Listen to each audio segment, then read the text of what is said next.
Hola a todos, bienvenidos una vez más a nuestro programa Salud es Armonía. En esta oportunidad tenemos un gran invitado, pero antes de conocerlo, vamos a saludar a nuestro compañero desde México, el maestro Alfredo Aguilera. Alfredo, muy buenos días, ¿cómo estás? Buenos días, Nico. Buenos días a todos nuestros seguidores. Gracias por estar con nosotros en este programa maravilloso que vamos a tener el día de hoy. Así es, un gran programa con un gran tema que va a dar mucho que hablar también para que nuestros seguidores y quienes nos ven por primera vez puedan conocer en profundidad lo que es el budismo y también lo que es el chugendo. Pero antes vamos a saludar al maestro Mioren. ¿Cómo está? Muy buenos días. Saludos, buenos días a todos. Muchísimas gracias por la oportunidad de estar en este programa. Muchas gracias a usted por su tiempo, ¿cierto? Y poder participar. Pero antes de comenzar con esta ronda de preguntas que tenemos el día de hoy, vamos a ver su presentación para que lo conozcan un poquito más. Vamos y volvemos enseguida. El maestro Mioren ha estudiado religiones y filosofías de todo el mundo desde muy temprana edad, pero no ha sido hasta que comenzó a estudiar artes marciales que se interesó por el budismo. Él es cofundador de la Shinsei Ikari Bukoikai, una organización basada en el budismo Tendai, cuya misión es llevar las enseñanzas del Buda a todos los hispanohablantes del Caribe y América Latina, por supuesto. Se graduó en bachillerato en periodismo y psicología de la Universidad del Sagrado Corazón, un Juris Doctor de la Universidad Interamericana de Puerto Rico, una maestría en teología comparada y un diplomado de capellanía y consejería ministerial. Además, es abogado y sacerdote budista, ministro, interfe y maestro de artes marciales. Se especializa en las enseñanzas del Sutra, del Loto y Tierra Pura, dando clases universitarias, conferencias y charlas en toda la isla. El tema del día de hoy que veremos es Budismo Tendai y Chugendo, el camino de los Yamabuchi.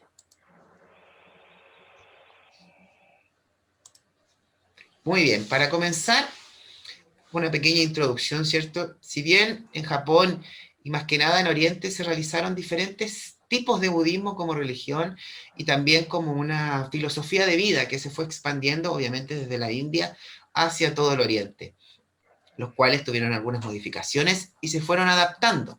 También tenemos el Chugendo, que es una forma de despertar espiritual con diferentes ritos esotéricos dentro del budismo, conocido como el camino de los Yamabuchi. Con respecto de introducción a este tema, maestro, ¿qué es el budismo Tendai? ¿Cómo nace y cómo se desarrolla? El budismo Tendai es una de las escuelas más antiguas del budismo japonés. La misma fue fundada en el siglo IX. Tenemos que entender que para este tiempo solamente habían 5 escuelas budistas en Japón, ¿verdad?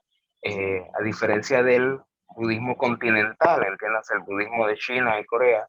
En Japón el budismo entró altamente dividido, existían 5 escuelas. La primera se dedicaba exclusivamente a los preceptos, ¿verdad? Era la escuela Ritsu.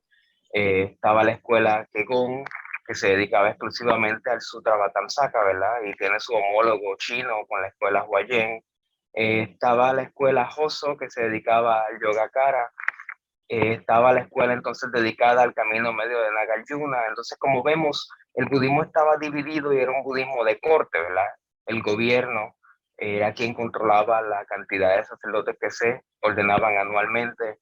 El budismo existía primariamente por 2 razones, ¿verdad? Uno, para establecer el poder del emperador, ¿verdad? Y segundo, para proteger a la nación, porque se entendía de que las prácticas budistas, según se desglosa del mismo budismo mahayana, proveen estabilidad política y seguridad para la nación, ¿verdad? Además de proveer un camino espiritual para los fieles para eh, tener un mejor renacimiento, ¿verdad? O alcanzar el despertar.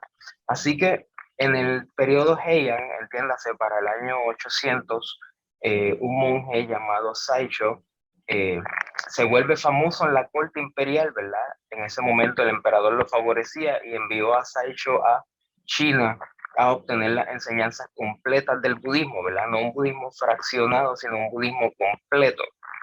Y para poder entonces entender por qué un budismo completo vis a vis un budismo fraccionado, me gustaría entrar un poco en lo que yo llamo la tradición del loto.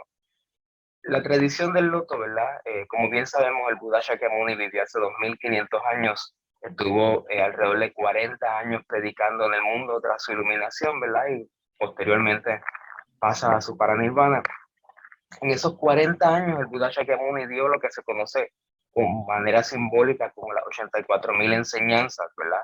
Que como bien sabemos es un número simbólico, pero lo que quiere decir es que dio muchísimos sermones predicados por toda la India. Cuando el Buda alcanzó su despertar, ¿verdad? Bajo el árbol Bodhi, en Bodh Gaya, se dio cuenta de que la enseñanza a la cual él había despertado era demasiado compleja, demasiado sutil, demasiado elevada y las personas no estaban preparadas mentalmente para poder aceptar sus enseñanzas.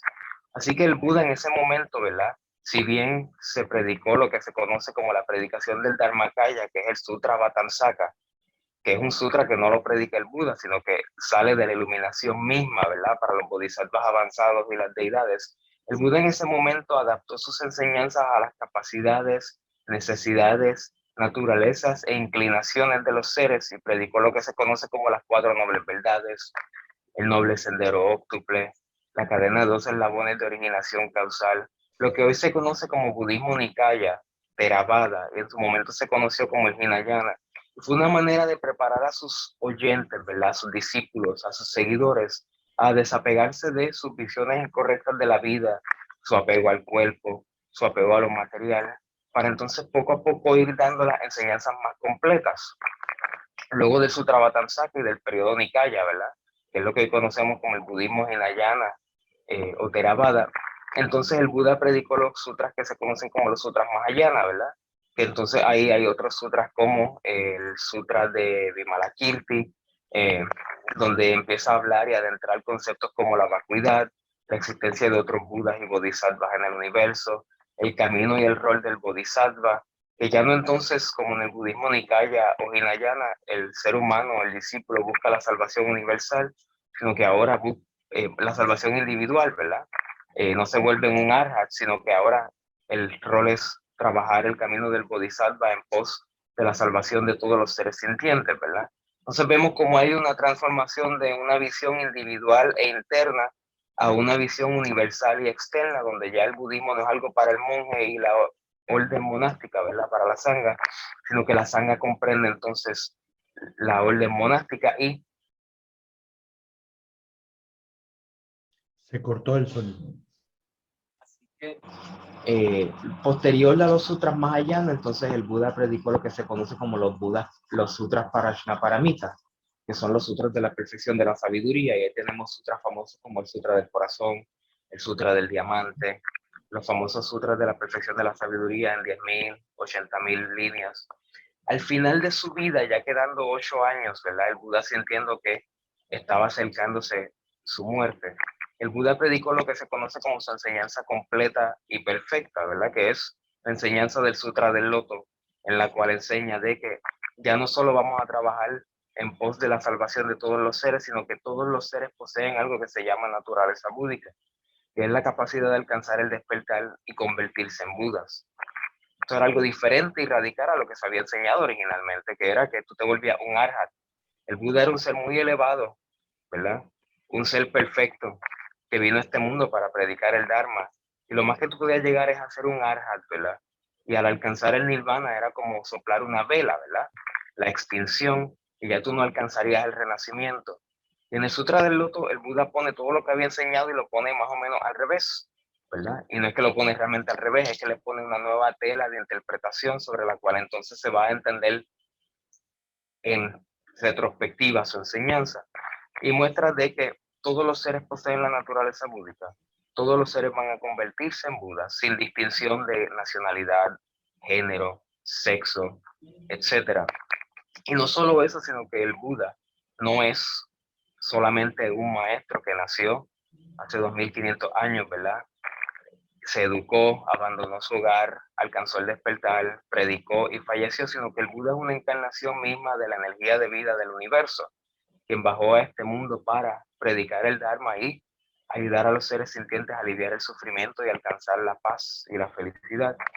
Así que estas enseñanzas se dieron en los últimos 8 años de su vida y es lo que se conoce como las enseñanzas perfectas y completas del Sutra del Loto, que posteriormente se cimentaron en su último sermón, efectivamente, que fue el Sutra del Nirvana. Entonces, estas enseñanzas con el tiempo se fueron perdiendo porque cuando el Buda pasó al paranirvana, a su muerte, que fue una muerte ficticia, ¿verdad? El Buda continúa trabajando, es lo que quiso decir en el Sutra del Loto.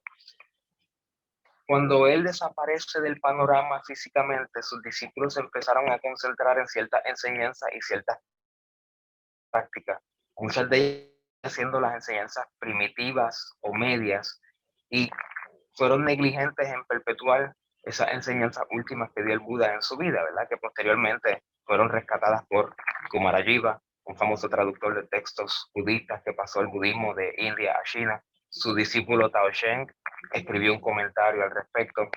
Posteriormente, Shiji, en el año 500, rescata la tradición del loto y funda lo que se convierte en la escuela Tiantai en China, basada en las enseñanzas del Sutra del Loto. Y entonces las escuelas no eran muchas escuelas que predicaban enseñanzas aparentemente contradictorias y diferentes, sino que todas las enseñanzas y todas las prácticas budistas estaban en una escuela. Esto fue lo que Saisho en Japón fue a buscar en el siglo IX a China y a traer a Japón para unificar el budismo, ¿verdad? Y dejar de hacerlo algo para la élite, algo para la aristocracia, y volverlo un budismo para todo Japón, ¿verdad?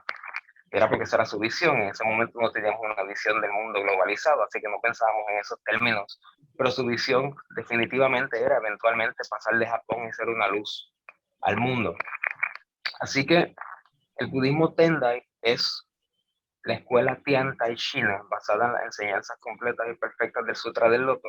Pero Saisho, cuando fue a China, no solamente le trajo a Japón las enseñanzas de los preceptos del Bodhisattva, las enseñanzas Zen, las enseñanzas Tierra Pura, y las enseñanzas perfectas del Sutra del Loto, sino que junto con ello trajo entonces el esoterismo o el Vajrayana, que en Japón se le conoce como Mikyo, y es una forma de utilizar rituales, ¿verdad? En los cuales se utiliza la palabra en mantras, la visualización en mandalas y la gesticulación manual en mudras, ¿verdad? Para alcanzar el despertar, para el clero alcanzar el despertar más rápido y ser de beneficio, ¿verdad? Ser un canal de energía para las energías positivas de los budas, de las deidades, en pos de servir a la comunidad. Así que el budismo Tendai desde ese momento se volvió en la religión oficial de Japón, siendo la escuela y el centro principal de enseñanza, y lo fue por siglos. Posteriormente, en el periodo Kamakura, ¿verdad? Aproximadamente para el 1100, 1200, hubo un cambio de gobierno, ¿verdad? Ya no era el emperador y la corte, sino que ahora eran los líderes feudales y los shogunes quienes mantenían el control, y el control pasó de Kioto a Kamakura. En ese momento hubo grandes problemas civiles, grandes desastres naturales. La gente pensaba que se encontraba en un periodo casi del final, y ciertos monjes Tendai fundaron entonces, sacando una sola enseñanza del gran repertorio de enseñanza y una sola práctica, tomaron una y fundaron su propia escuela, como por ejemplo lo fue Honen, fundador de la escuela Yodoshu, que se enfocó en la recitación exclusiva del Namamida Butsu o el Nembutsu para el renacimiento en la tierra pura. Shinran, su discípulo, que tomó esa enseñanza y las puso un paso más adelante, diciendo que ya no solamente es el Nembutsu, sino que solamente y exclusivamente es el Nembutsu, solamente la fe salva, y toda otra práctica budista es contraria al propósito principal y muestra una carencia de fe. Por ende, ahí vemos más o menos como la ruptura entre la Iglesia Católica y el protestantismo, ¿verdad? Con sola fides, sola escritura. Eisai fue un monje Tendai que fundó la escuela Rinzai, pero se quedó dentro de la sombrilla Tendai. Dogen fundó la escuela Soto Zen, ¿verdad? Fundada, basada exclusivamente en la meditación Zen o Zazen. Y finalmente tenemos Nichiren, ¿verdad? Que fue el fundador de una de las escuelas más conocidas en Occidente, gracias a la Soka Gakkai, una rama laica, que se enfoca en la devoción exclusiva al Sutra del Loto, entre otros monjes. Así que vemos cómo de una sola escuela, ¿verdad? Ese budismo unificado nuevamente en el periodo Kamakura se dividió.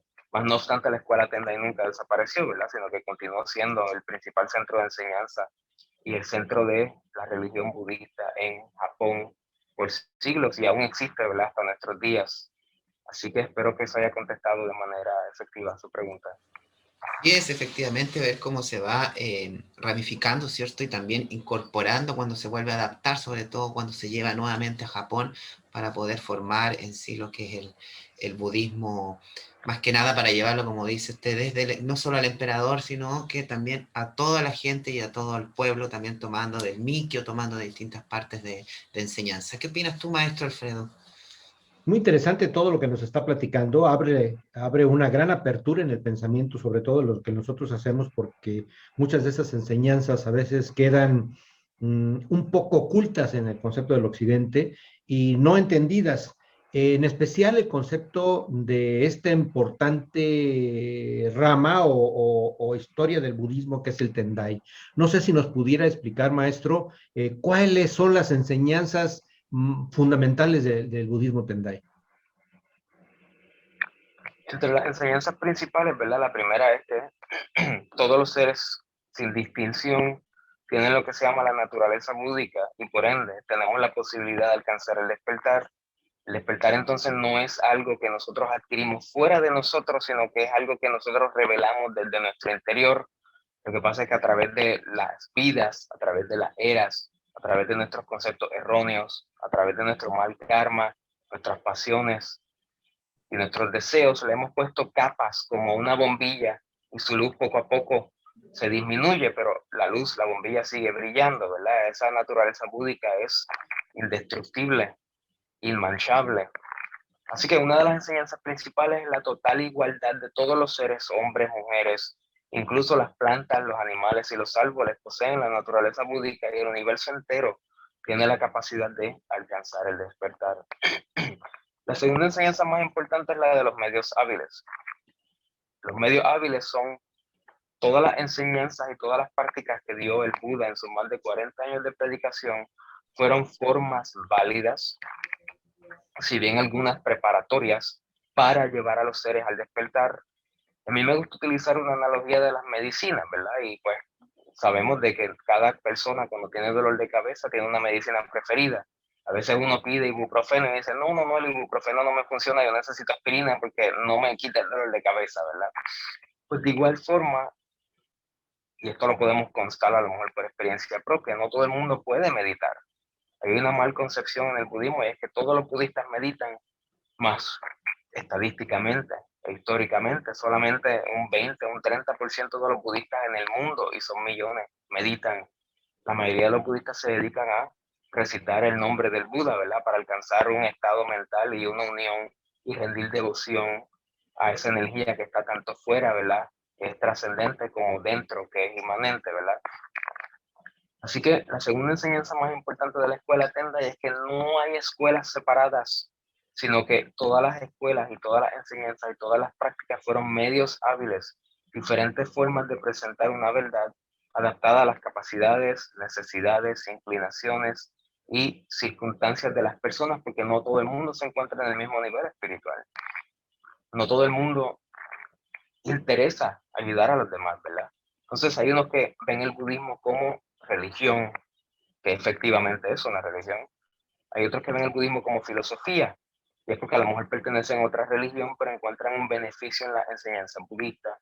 Hay otros que lo ven como un estilo de vida, y es que entonces no necesariamente lo ven como religión, porque puede que pertenezcan a otra o a ninguna, y no necesariamente quieren adentrarse en la filosofía, pero le gusta meditar, le gustan las estatuas del Buda, le gusta el simbolismo, ¿verdad? Y lo que representa en el mundo, la paz que brinda el estar en presencia de una persona que practica la meditación, etcétera.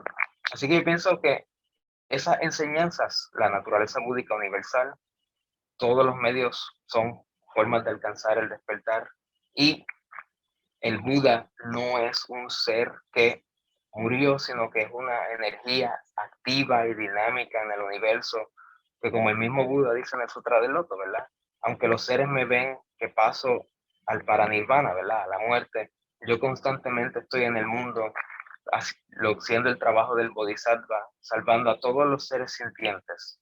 Y es porque entonces el Buda ya deja de ser un maestro, ¿verdad? Deja de ser un ser humano y se vuelve entonces una encarnación de la energía misma del universo que baja a los mundos, en plural, para llevar entonces un mensaje de unidad, armonía, altruismo, para aliviar el sufrimiento que nosotros mismos nos hemos creado a través de nuestros deseos y pasiones, ¿verdad?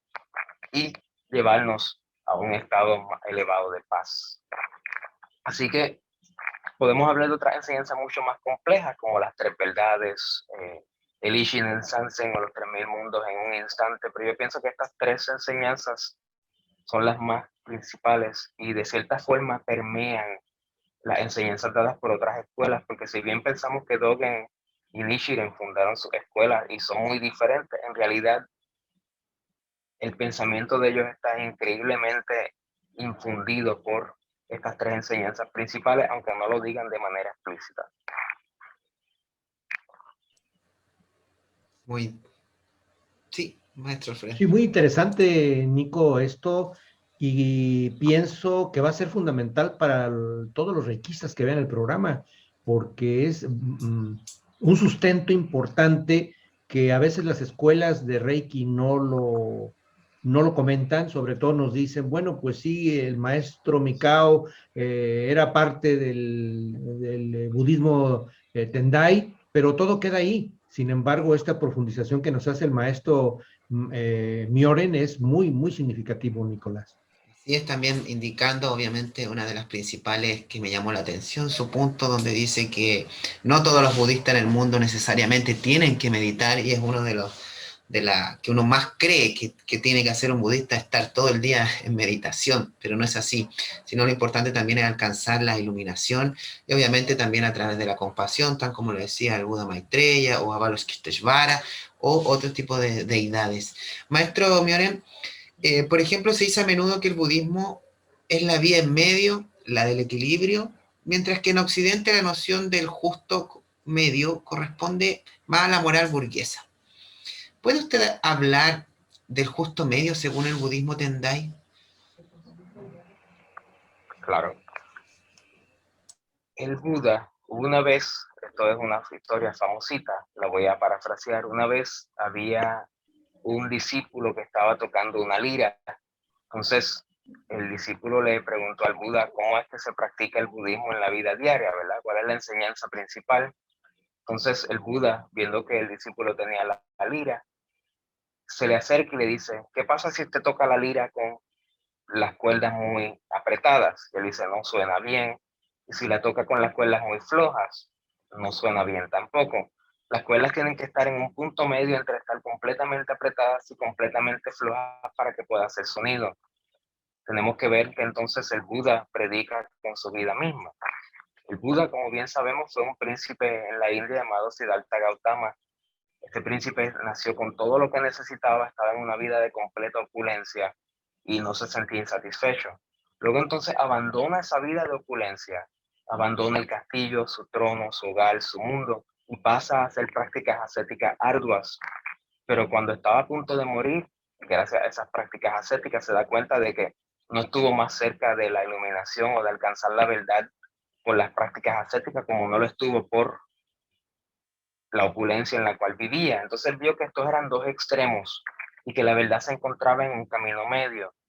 La historia continúa de que en ese momento aparece una deidad que se manifiesta como una niña eh, que le da entonces comida y él siente que su energía se revigoriza. En ese momento se sienta bajo el árbol Bodhi y tras 7 días y 7 noches alcanza el despertar, ¿verdad? Justo en el camino medio. Y es porque a veces, sobre todo el mundo, antes pensábamos que esto era algo del mundo anglosajón, pero ahora lo estamos viendo en el mundo hispano y en Latinoamérica. Vivimos un mundo altamente polarizado. La izquierda por un lado, ¿verdad? La derecha por un lado en la política. Las personas que son nihilistas versus las personas que son eternalistas, ¿verdad? En la visión filosófica o religiosa de la vida. Entonces el budismo no presenta ni asume una postura de eternalismo y de nihilismo, así como no asume una postura de que te dice abandona el mundo. Es uno de los errores más grandes que la gente asume del budismo, y es que el budismo es una religión que abandona el mundo. Y muy por el contrario, la meditación es para que nosotros podamos estar en presencia absoluta, ¿verdad?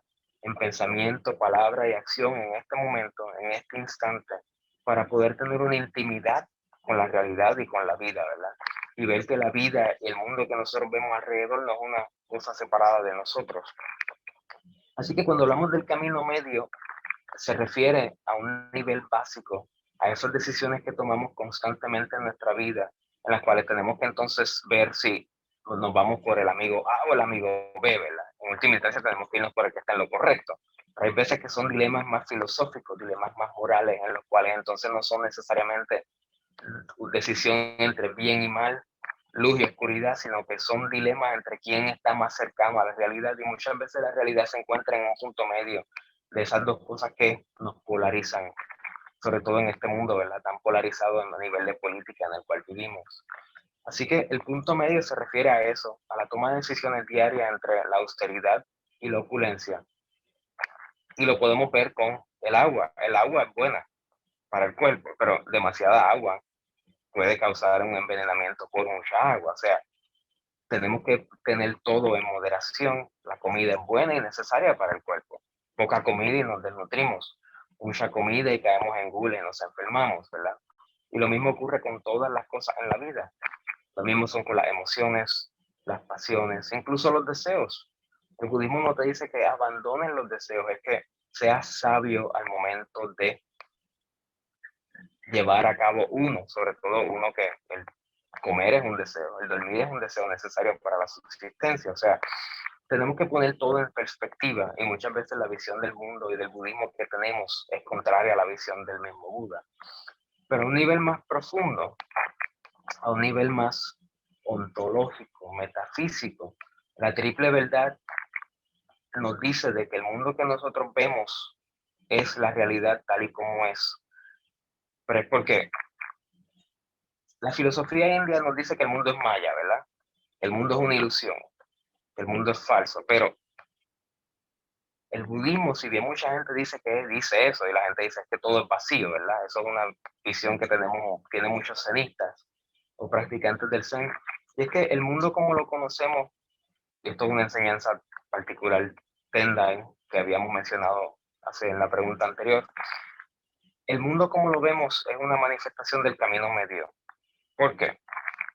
El mundo convencional es el mundo en el que usted y yo existimos, en el que el teléfono, la computadora, los trenes, el planeta existe, ¿verdad? Con sus problemas y sus vicisitudes.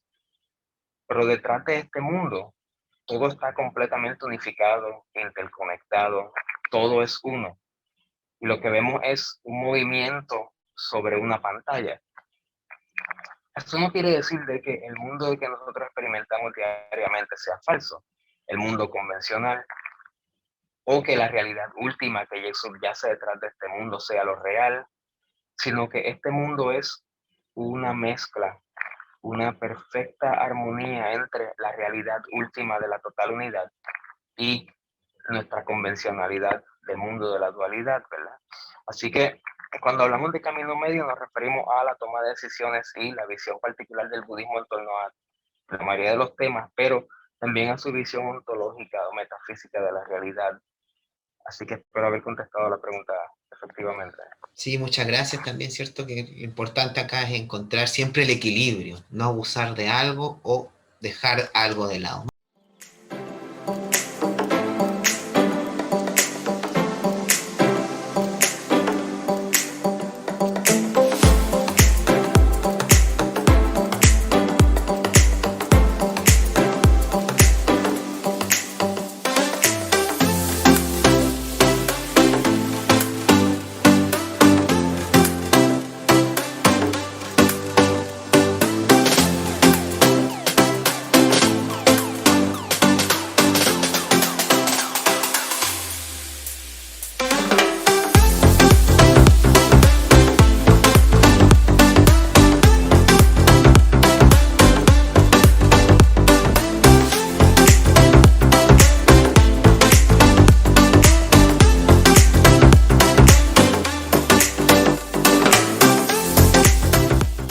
Que estoy paladeando el programa, maestro Mayoren. ¿Por qué?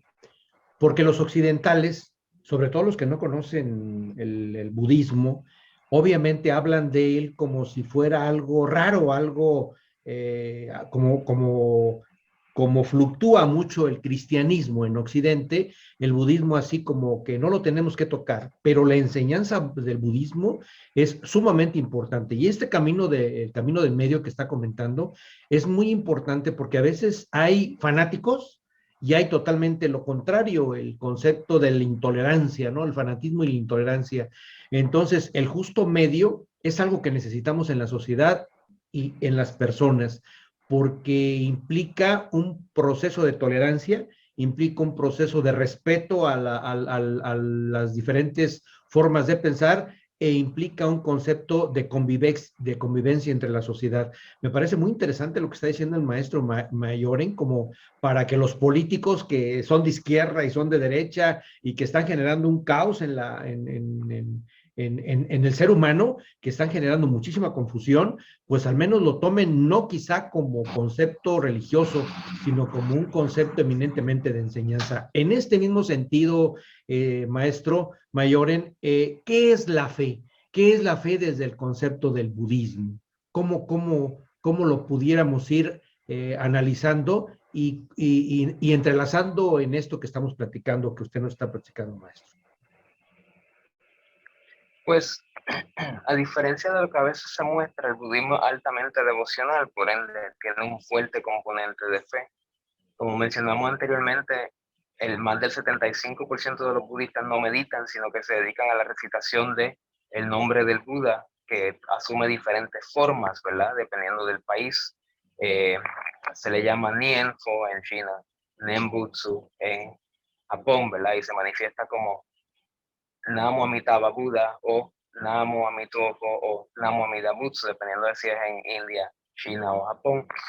Entonces, y esto tiene algo que ver con el Reiki, ¿verdad? Aunque mucha gente lo desconozca, y es que los Budas, como mencionamos anteriormente, no son simplemente el Buda Shakyamuni, el maestro que nació y pasó a su paranirvana en este mundo después de predicarnos el Dharma, sino que el budismo tiene una amplia variedad de Budas y Bodhisattvas. Está el Buda de la medicina, eh, que ayuda con las enfermedades mentales, físicas y espirituales.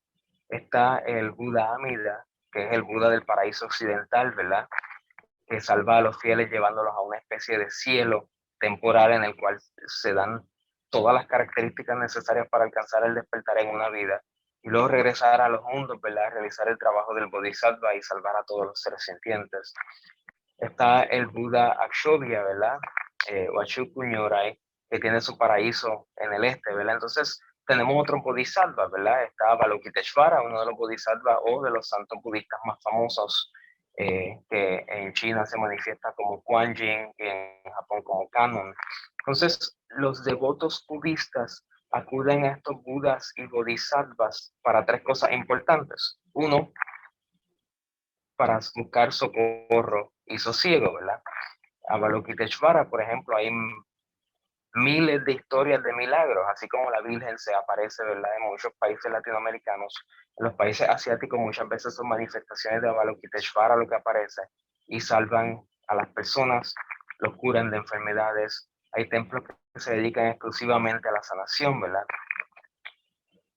Y es porque cuando tú le solicitas a estos budas y bodhisattvas con fe, hay algo que se llama adhisthana, o en japonés kaji, y es que ellos hacen una transferencia de méritos. Los méritos son como que las buenas energías generadas por sus prácticas. Los budas y bodhisattvas tienen una cantidad infinita, nosotros tenemos muy poquita, ¿verdad? Así que cuando ellos hacen una transferencia de méritos, es como si de momento nuestro mal karma disminuyera, nuestro buen karma aumentara, y hay una transferencia, hay un regalo, hay una transmisión de gracia. Y eso sirve para sanación, paz mental, resolución de problemas. Así que el budismo en todo Asia es altamente devocional. Y esto contrasta grandemente con la visión del budismo en Occidente. Y esto responde a razones culturales e históricas, ¿verdad?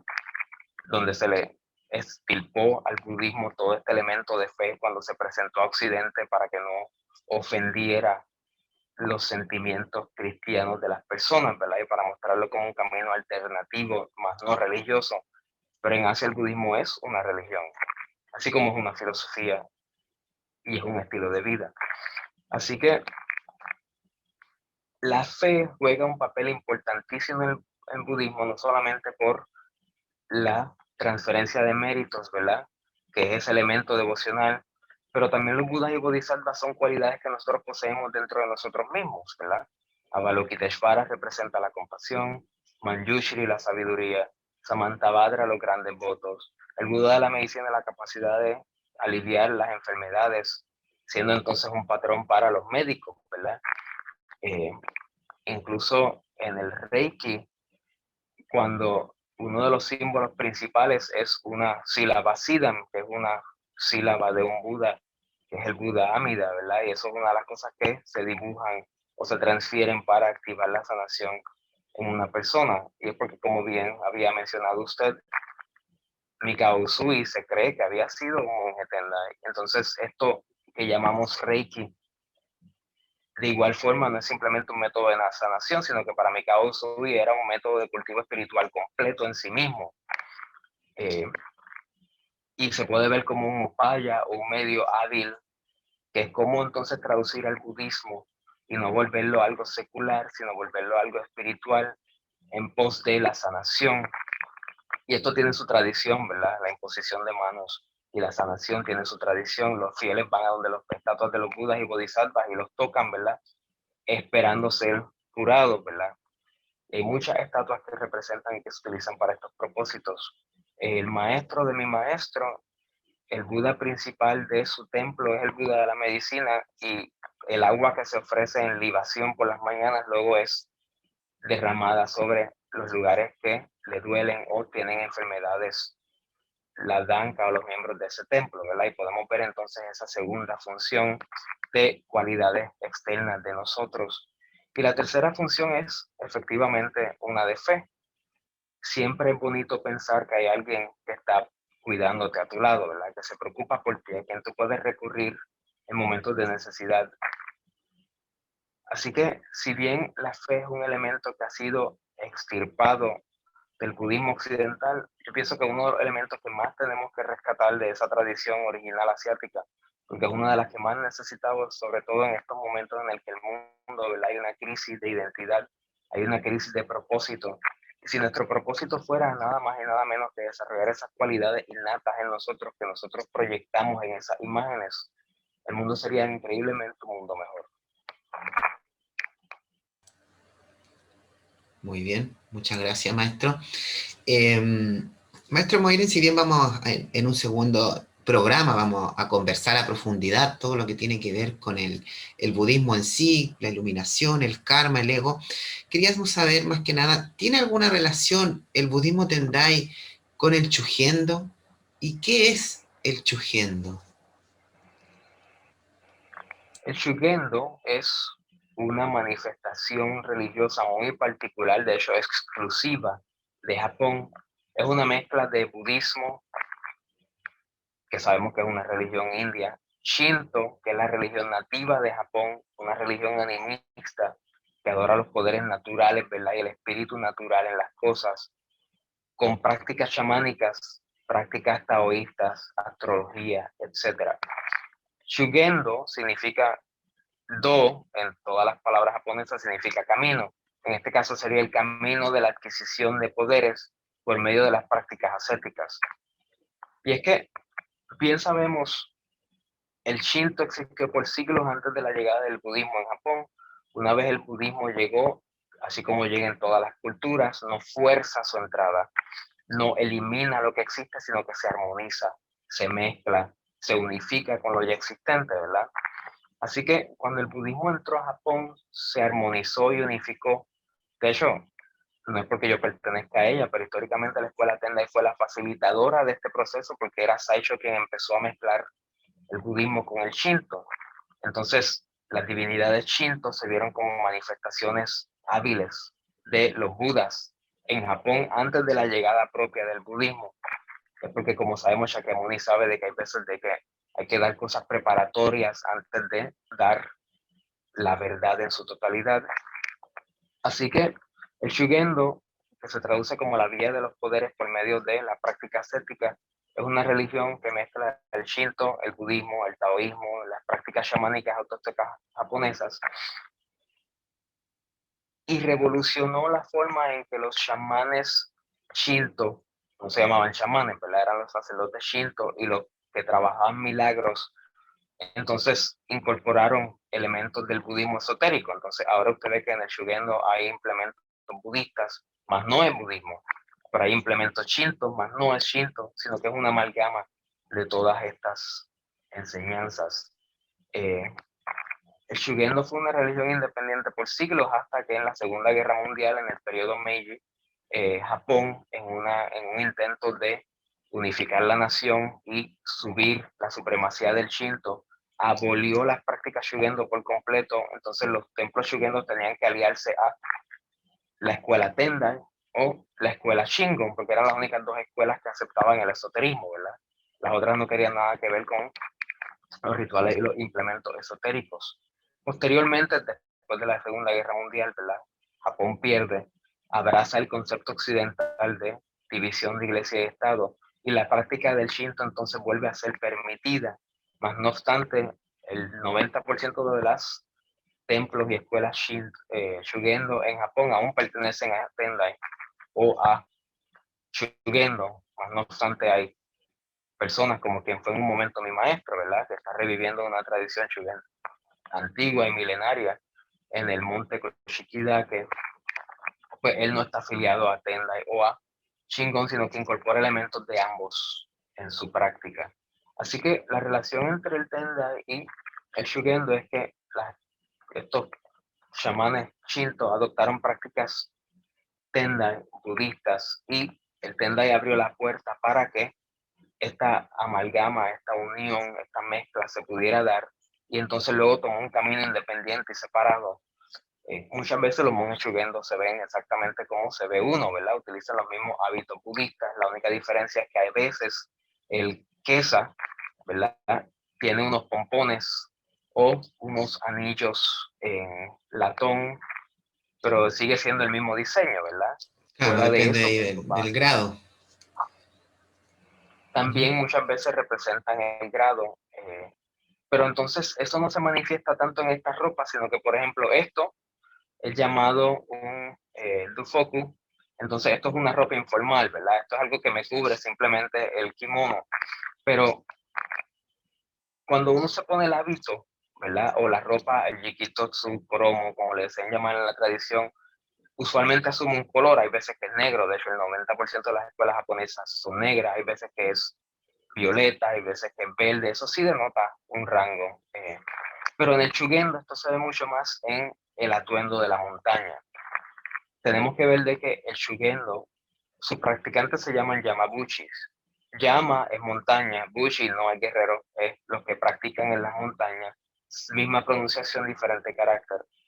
Así que los Yamabuchis, cuando van a las montañas, se visten de blanco, no de negro. ¿Por qué de blanco? A diferencia de la concepción occidental de la muerte, en donde nos vestimos de negro, en Japón el blanco es el color de los muertos, ¿verdad? Entonces las montañas desde antaño en Japón han sido vistas como lugares místicos. De hecho, son vistas como la residencia de los espíritus de los antepasados y de los muertos. Y es porque los japoneses, con su gran sensibilidad, Japón es una nación que se caracteriza, si bien los vemos como carentes de emociones, muy por el contrario, ¿verdad? Es el total control de las emociones, porque tiene mucha emoción. Así que su sensibilidad emocional y artística hizo que reconocieran las montañas como una fuente de energía. Esto también tiene su homología la tradición india, en donde el universo entero existe sobre una montaña, ¿verdad? El monte Sumeru. Así que los Yamabushi van a las montañas, al lugar de los muertos, para hacer sus prácticas y austeridades, para encontrarse con los espíritus, con las divinidades, con las fuerzas de la naturaleza.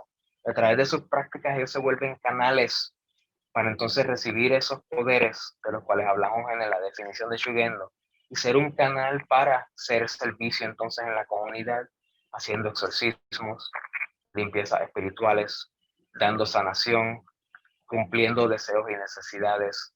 Y todo esto lo hacen por el poder que el Shugenja, practicante de Shugendo, el Yamabushi, adquiere a través de sus prácticas en contacto con los espíritus en las montañas. Así es, también le da la connotación tanto en Japón como también en Oriente referente a las montañas que alcanzar la iluminación a través de ellos. Lo podemos ver históricamente el Monte Ararat, el Monte Sinaí, el Monte Carmelo, distinto el Monte Kurama, ¿cierto? También en Japón. Maestro Alfredo. Esto que está diciendo es muy significativo para el Reiki y obviamente para todos los que practican alguna de las áreas del budismo. Y en especial el Shugendo, valdría la pena que nos platicara el maestro por qué se dice que esta práctica desarrolla poderes espirituales. Esto se retrotrae al mismo concepto que hablamos anteriormente budista de Adhisthana. En Japón el Shinto te enseña de que en cada planta, en cada roca, en cada arroyo hay una presencia espiritual, ¿verdad?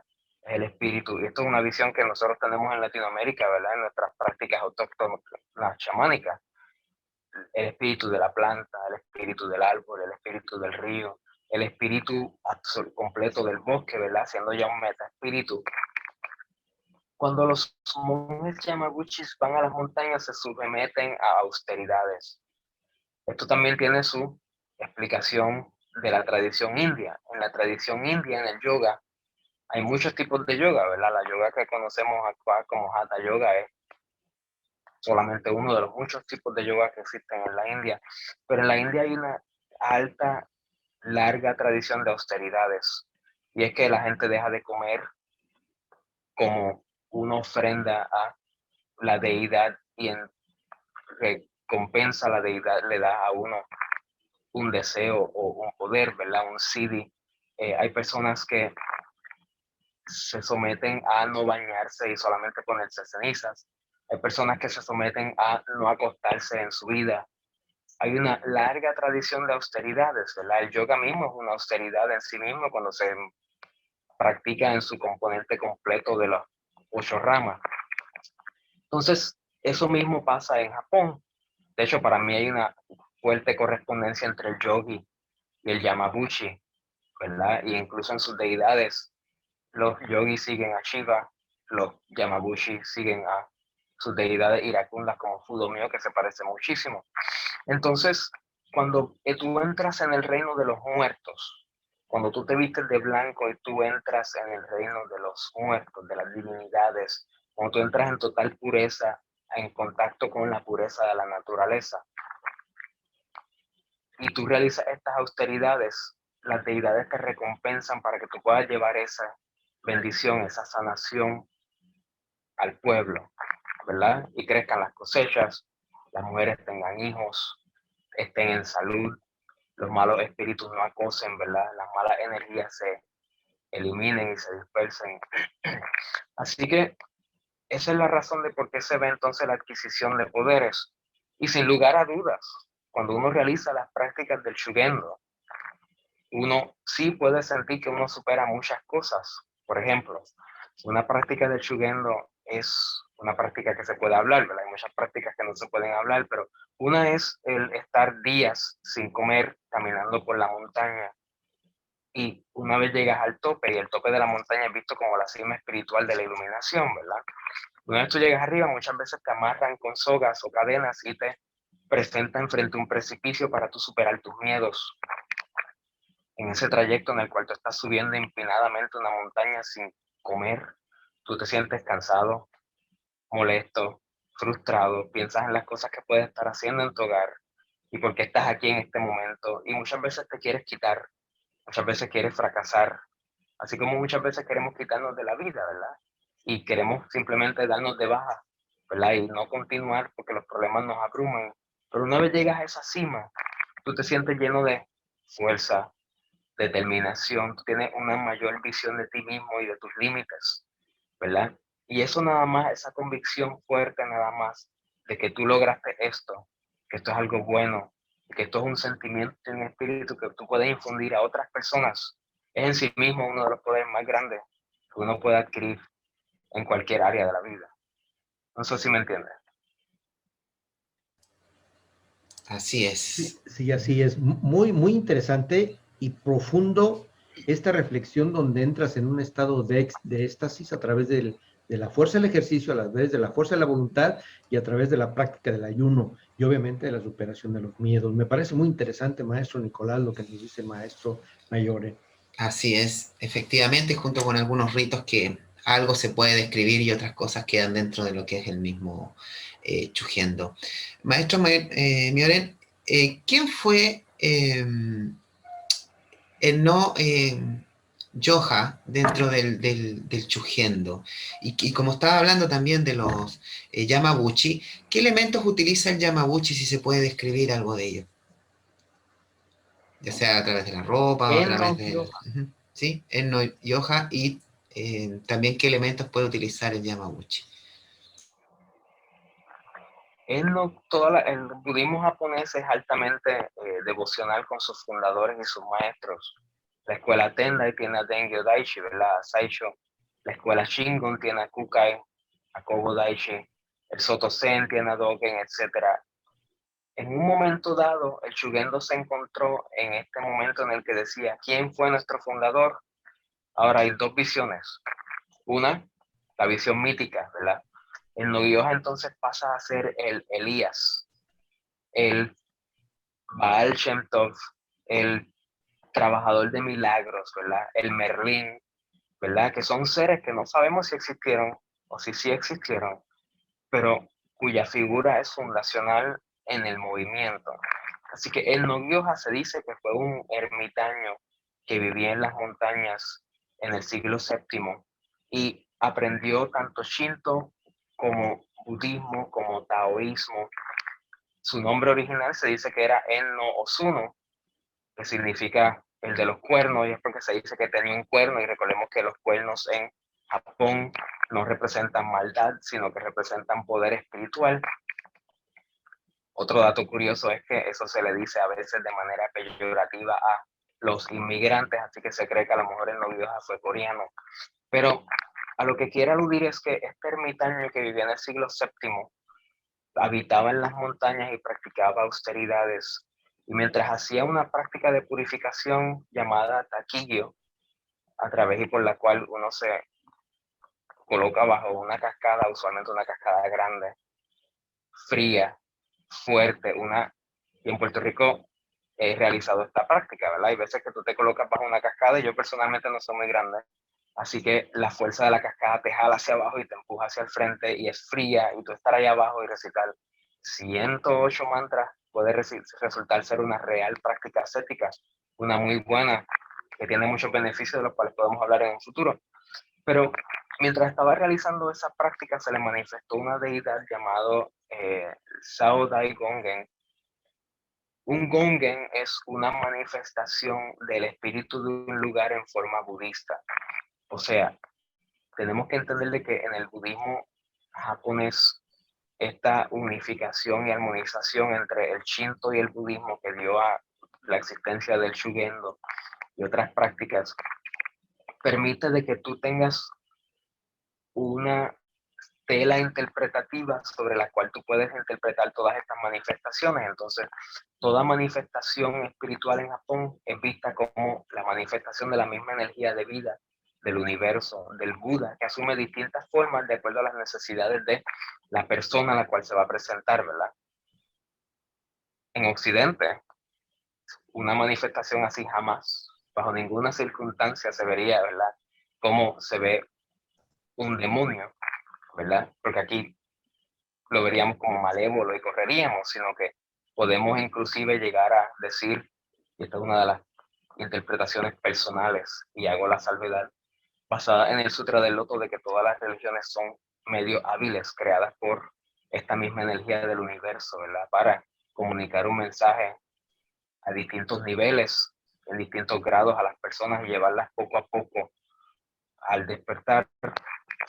Así que se le presentó esta deidad iracunda y lo motivó a fundar entonces las prácticas ascéticas para llevar a estas personas que eran consideradas más ineducadas, eran de las montañas, eran personas extranjeras, trabajadores, al despertar por medio de unas prácticas ascéticas mucho más fuertes que las que se encontraban en el budismo y en el Shinto tradicional. Y es porque sabemos que hay gente que son más fuertes que otras. No todos somos atletas, ¿verdad? No todos somos trabajadores en piedra, no todos trabajamos en algo difícil, pero hay gente que les gusta y que lo necesita, que lo llena y que le da un sentimiento y un significado a su vida. Así que para los Shugenjas, para los Yamabushis, Enno Osuno o Enno Gyoja, el fundador del Shugendo, es una manifestación del Buda en esa forma para predicar el Dharma de esa forma para estas personas. Así que Enno Gyoja es considerado como el fundador del Shugendo. Y hoy día el atuendo del Yamabushi entero representa, para contestar su segunda pregunta en conexión con la primera, un mandala completo. De hecho, este kesa es un kesa tendai de tradición normal japonesa, pero a veces el shugendo tiene uno que es la mitad como este y la otra mitad es un hilo rojo y representa de que el no gyoja en sus prácticas ascéticas en un momento dado el kesa se le rompió y tuvo que entonces atarlo con un hilo para poder seguirlo utilizando. Entonces vemos la practicalidad. El Yamabushi utiliza una serie de implementos muy característicos en su ropa de práctica ascética montañosa, a diferencia de estos trajes, y es que como mencionamos anteriormente, lo primero es que se visten de blanco, ¿verdad? Que representa la muerte, la pureza, la espiritualidad. Lo segundo es que a veces usan lo que le llaman un token. Ustedes han visto que las figuras del Buda tienen una protuberancia en la partecita de arriba. El token representa esa protuberancia, pero se la ponen en la parte del frente de la cabeza por dos razones. Una, simula un cuerno en honor a Enno Gyoja. Segundo, lo protegen en las subidas de las montañas para que no se golpeen la frente. A veces uno sube y uno está mirando para abajo y se golpea arriba, ¿verdad? Y lo más que uno se golpea es la frente, así que le protege la frente. Pero además de ser un símbolo de esa protuberancia del Buda, de la iluminación, un símbolo que solamente poseen los iluminados, y un cuerno de Enno Gyoja, representa también las 6 virtudes o los 6 paramitas y se utiliza como cuenco de agua cuando uno está en las prácticas en las montañas. Así que tiene fines espirituales, simbólicos y prácticos. Hablamos del Yugesa, que a veces está amarrado con un hilo o un cordón grueso rojo. También poseen algo que se llama el shakuyo. El shakuyo es como, yo le digo relajando que es una maraca, ¿verdad? Pero no es una maraca, y es un palito que tiene 6 anillos representantes de los 6 mundos de transmigración del samsara. Y ese ruido que emite el shakuyo cuando tú lo mueves espanta los espíritus, alerta a los insectos y a los animales que tú estás por el área para no causarles daño y elimina todas las barreras negativas y espirituales. Así que el shakuyo, como decía quien fue mi maestro, Shokai Kochikida, que es para el Yamabushi lo que la espada es para el samurái. Así que un Yamabushi nunca anda sin un shakuyo. Otro elemento importante en la vestimenta del Yamabushi es se me olvidó el nombre en japonés, pero es una tela que utilizan en la parte de atrás. Recordemos que el uniforme es blanco y uno se sienta en rocas, se sienta en el suelo. Por ende, ellos utilizan una piel de venado para colocarse en la partecita de atrás y que cuando se sienten no se ensucien. Pero esto también tiene su origen en la tradición védica, en donde los yogis se sentaban en piel de venado o en piel de tigre, ¿verdad? Para realizar el yoga originalmente. Así que como vemos, también tienen un rosario, ¿verdad? Que es un yuzu, que se utiliza en todas las tradiciones japonesas, más el mismo varía de acuerdo a la tradición. Y el mismo es utilizado no solamente para el conteo de mantras, sino que el mismo se frota para llamar a las deidades y clamar su atención, así como para marcar momentos importantes en los rituales, comienzos, finales, etc. Espero haber contestado su pregunta. Sí, muy bien, muchas gracias, maestro. Maestro Alfredo, ¿alguna pregunta? Fíjate que estoy paladeando las enseñanzas del maestro mayor en por qué. Porque estoy encontrando una gran cantidad de simbolismo con el cristianismo en algunos casos y con las escuelas iniciáticas en algún otro caso.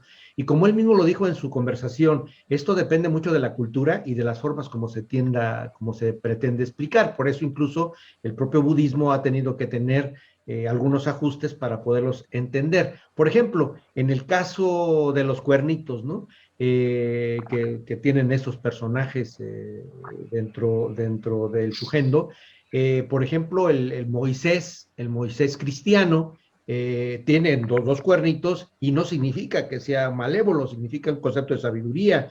O los dos cuernitos y el rojo que tiene este personaje que sale en la Guerra de las Galaxias, precisamente tiene un significado simbólico desde el punto de vista de quien conoce perfectamente esto. Entonces, depende de cómo quieras enfocar el concepto del conocimiento, es como tú te asumes a una interpretación. Pero, y en ese mismo sentido, maestro Nicolás, quiero preguntarle a nuestro invitado sobre algo especial. ¿Qué es un kami? Dentro del Sugendo se trabaja con ellos y con respecto a esta pregunta, ¿quién es Fudo Mio y qué nos puede decir al respecto? El Shinto, siendo la religión nativa de Japón, no adoraba a los Budas, sino que adoraba a los kamis. Kami, que a veces puede ser traducido como deidad, es, puede ser tres cosas, ¿verdad? Uno puede ser el espíritu de la naturaleza, ¿verdad? El espíritu de la planta, el espíritu del árbol, el espíritu del arroyo, el espíritu del mar. Pero también puede ser un ancestro, una persona grande e influenciante que alcanzó un alto nivel espiritual y tras su muerte se convirtió en un kami. Entonces tenemos kami que originalmente eran personajes reales de la historia japonesa, que ahora son deidades que protegen y velan sobre ciertos aspectos. Estos kamis, estas deidades de la naturaleza, estos ancestros, esta aspiración de los devotos shinto. Los devotos shinto no aspiran a ser budas tras su muerte, aspiran volverse un kami, ¿verdad? O aspiran volverse un espíritu que vigile, ayude, apoye a sus descendientes, ¿verdad? Y tenemos entonces el concepto de el Kamidana. El budismo, cuando llegó a Japón, las estatuas budistas eran transportadas en casitas, eran como unos armarios, como el que tengo aquí detrás de mí, en el cual entonces se guardaba la estatua del Buda. Al el budismo llegar a Japón, el Shinto no tenía este concepto, los templos eran en la naturaleza, ¿verdad? Hay veces que se construía un edificio de madera rústico, simple, hermoso, para que Kami residiera temporalmente ahí. Pero entonces los devotos no tenían algo similar en sus casas. Entonces los japoneses Shinto desarrollaron el concepto del Kamidana para tener su homólogo. Entonces lo que se hace es que un pedazo del espíritu del Kami se pasa a un papel o un pedazo de madera llamado un ofuda. Y ese ofuda entonces se coloca en el Kamidana y es un objeto de gratitud y reverencia y de protección para el hogar. El Shugendo trabaja directamente con los kamis y con los budas y bodhisattvas, así como las deidades, porque trabaja con la amplia gama de deidades y concepciones espirituales del budismo, del shinto y de las tradiciones chamánicas autóctonas de Japón.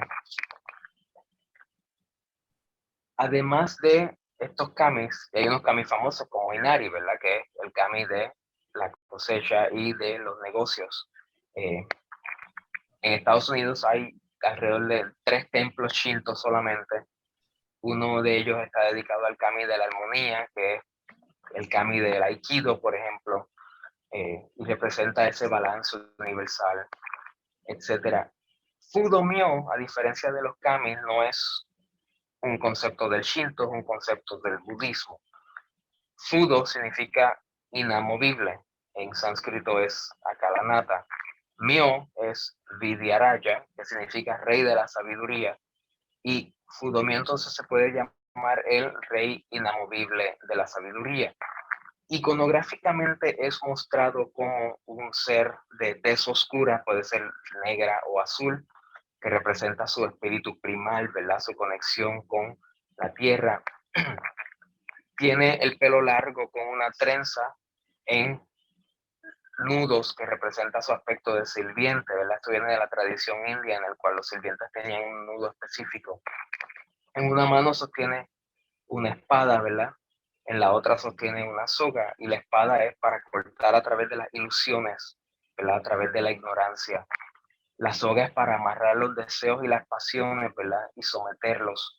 Y el fuego que tiene alrededor, sobre el cual siempre es rodeado y representado, simboliza ese poder de transmutar, de quemar tanto la negatividad como las pasiones y los deseos y transformarlos en la iluminación.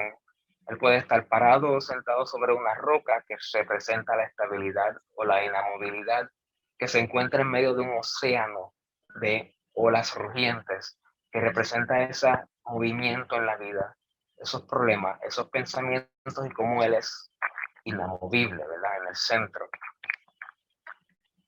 Él es la deidad más venerada dentro del Shugendo y las prácticas esotéricas budistas japonesas, porque nos representa a todos nosotros. Todos nosotros queremos desarrollar ese espíritu de inamovilidad ante los problemas, ante las vicisitudes de la vida. Cómo nosotros podemos ser el centro, a pesar de que alrededor de nosotros hay un huracán, y nosotros mantenernos firmes a nuestros principios, a nuestros compromisos, a nuestros ideales, ¿verdad? En nuestro camino al despertar y a ayudar a los demás seres sintientes.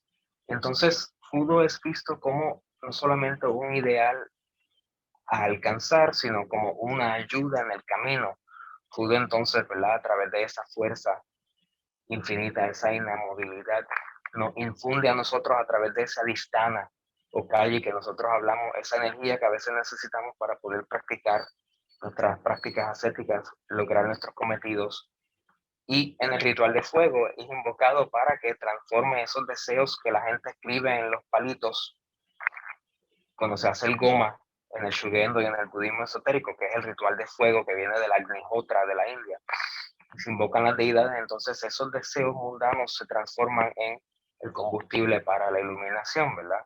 Porque si una persona tiene problemas en el trabajo, problemas en su relación, no tiene dinero, lo menos que va a estar pensando es en sentarse a meditar, va a pensar en conseguir un trabajo, en adquirir una educación.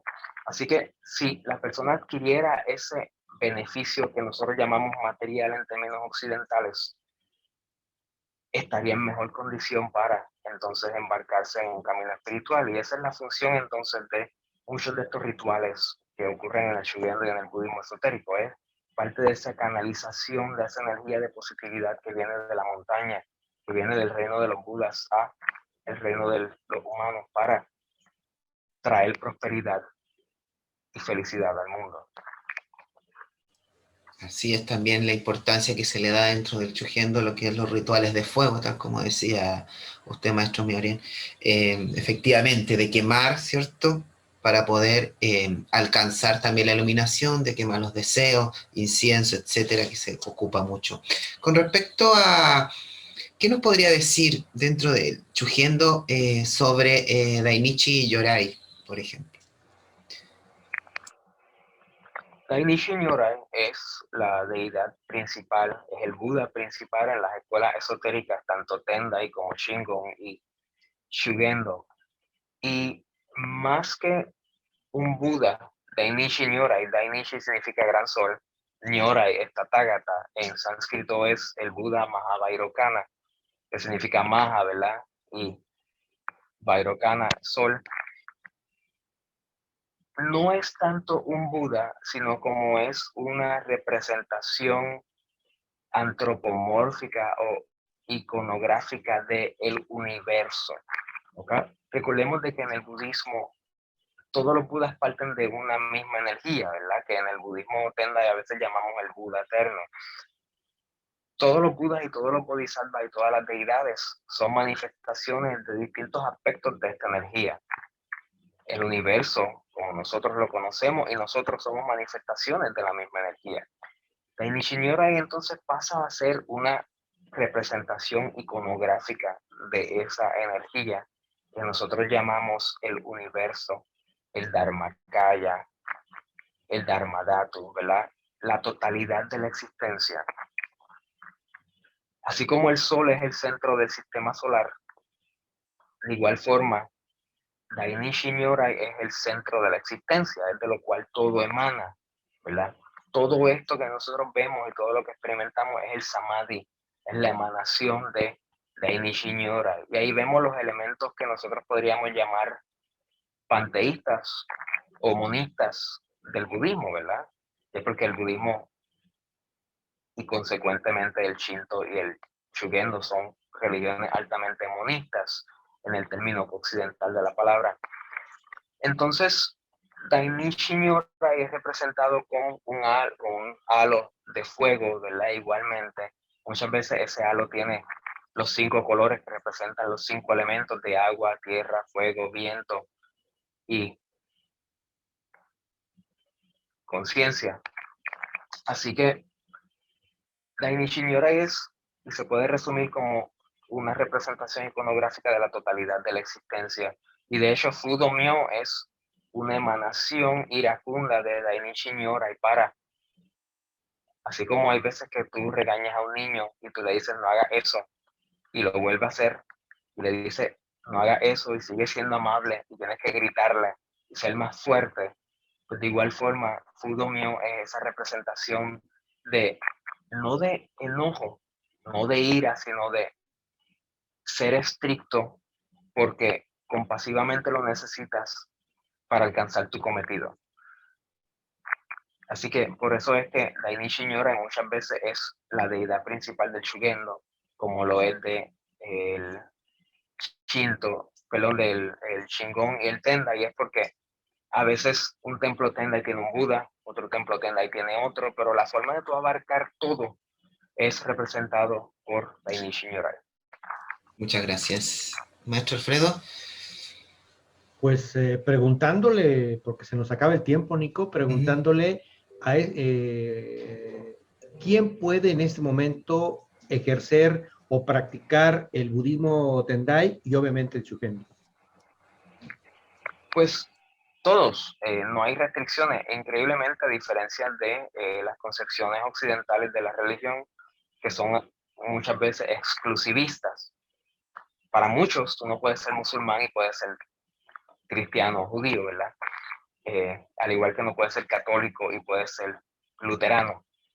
Pues en Occidente, en Oriente es totalmente distinto y muchas veces, sobre todo Japón para mí es uno de los ejemplos más interesantes y bonitos.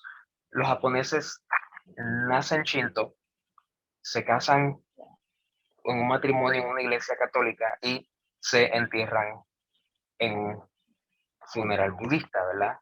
Así que nacen Shinto, se casan cristianos y mueren budistas, ¿verdad? Y no es que necesariamente sigan las 3 filosofías, es que utilizan los elementos prácticos y necesarios y más bonitos de cada una, ¿verdad? Aunque podemos argumentar sobre la selección para entonces dirigir esos ciclos de vida. Así que, y esto es materia de debate en Occidente, ¿verdad? Pero en Oriente no es materia de debate, es algo que ya está decidido. Tú puedes ser cristiano y puedes ser budista. Tú puedes ser judío y puedes ser budista. Tú puedes ser agnóstico o ateo y ser budista. O sea, no hay restricción, el budismo es inclusivo y no exclusivo. Y las escuelas japonesas son altamente devocionales, lo que significa que básicamente tu práctica diaria, tu desarrollo espiritual constaría de un servicio diario que puede ser una recitación de sutras, un acto devocional en un altar como lo que tengo atrás, que es un butsudan, ofrecer una flor al Buda. ¿Cómo puede ser entonces la práctica de la meditación? Lo recomendable es que sea estudio, fe y práctica, ¿verdad? Que sea estudiar las enseñanzas del budismo, desarrollar una fe y una práctica devocional y la práctica de la meditación o los preceptos o alguna otra práctica budista para tener una práctica redonda, abarcadora y completa. Y lo mismo aplica para el Shugendo. La única diferencia es que hay una clara demarcación entre personas ordenadas y personas no ordenadas, ¿verdad? Así como lo hay en todas las religiones, ¿verdad? Y muchas personas a veces se acercan a uno para preguntarle sobre mudras, mantras y prácticas esotéricas, pero yo siempre hago la analogía de que eso sería lo mismo que ir a donde el sacerdote y preguntarle cómo se hace la transmutación del pan en el vino para tú hacerlo en tu casa, ¿verdad? No es algo que tú necesariamente puedas saber, no es algo que tú vayas a hacer algo necesariamente con eso. Eh, Así que todo el mundo puede practicar a nivel laico, ¿verdad?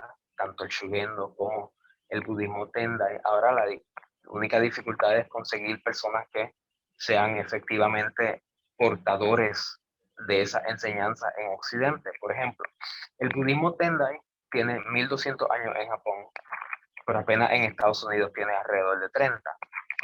Y en Puerto Rico tiene apenas 5 o 8.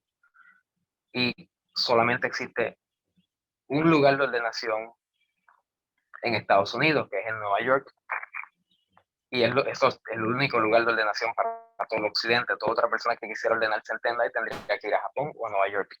En el Shugendo es algo relativamente diferente. El Shugendo siempre fue un poco más accesible para el ser humano común. De hecho, antes de que en el periodo Meiji se aboliera la prohibición de los monjes budistas de tener pelo, trabajar, casarse y tener hijos. Ya los monjes Shugendo lo llevaban haciendo por siglos, ¿verdad? Esa era una de las grandes distinciones originales entre el budismo y el Shugendo, algo que ya no existe porque en el periodo Meiji Japón abolió, el gobierno abolió la prohibición de los monjes de comer carne, dejarse crecer el pelo, tener trabajo, casarse y tener hijos, ¿verdad? Las 5 prohibiciones que distinguían a un monje de un laico. Entonces, el Shugendo, tú puedes aprenderlo de dos formas, tanto yendo a Japón y aprendiendo con una de las múltiples escuelas de Shugendo, como representantes autorizados de Shugendo en los Estados Unidos. Ya yo no soy practicante ni represento el Shugendo en esta parte del mundo. Por razones personales, yo me dediqué exclusivamente al budismo Tendai. No obstante, hay un puñado de seres humanos muy lindos que están tratando de llevar las prácticas Shugendo a Occidente directamente desde Japón, y solamente hay un monje japonés que es la cabeza y es el reverendo Shokai Koshikida, que ¿verdad? De la tradición Koryo Shugendo en Japón, quien está trayendo, ¿verdad? Y ahí fue donde yo me ordené efectivamente en los Estados Unidos por él, y donde otras personas, inclusive en Latinoamérica, para ser más específico en Puerto Rico, amistades y hermanos míos del Dharma, están llevando el Shugendo, y las personas que deseen aprender de Tendai pueden recurrir a los Estados Unidos o a mi persona, y los que deseen aprender Shugendo pueden recurrir a Koryo Shugendo en sus múltiples páginas en las redes sociales. Muchas gracias.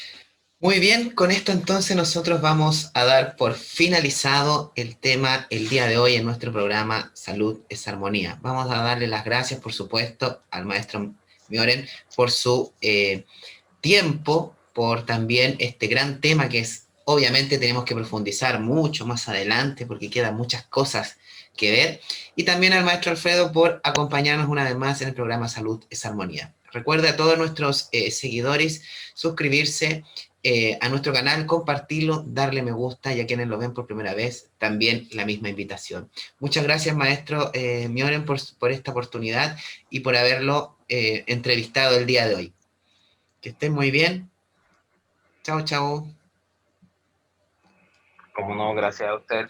Espero que sea del agrado de todos. Muchas gracias. Chao, chao.